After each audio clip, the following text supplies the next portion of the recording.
Okay, hi. So this is our pot party. Flower pots, everybody. What we're going to do today is we're going to take the plain terracotta flower pots. These are the clay pots, not plastic. And we're going to make this ordinary flower pot look extraordinary. And just wait a few minutes and you'll see what I'm talking about.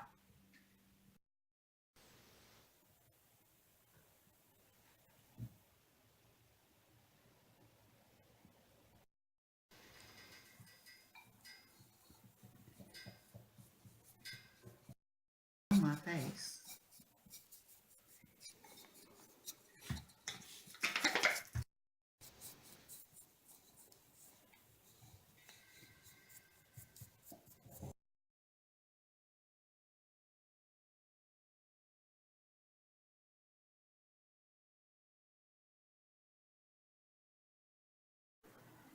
So now we're just putting the glazes on, and we're using a couple of different colors of glazes and kind of mixing it in.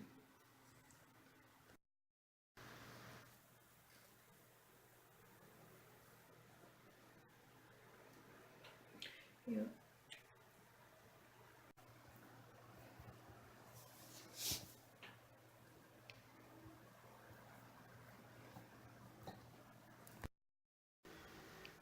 So this is what we came up with. We're really excited. I think for our first big pot party, we've had a lot of success. Next time we might try to do some bigger pots, some outdoor planters, and so we'll be doing this again soon.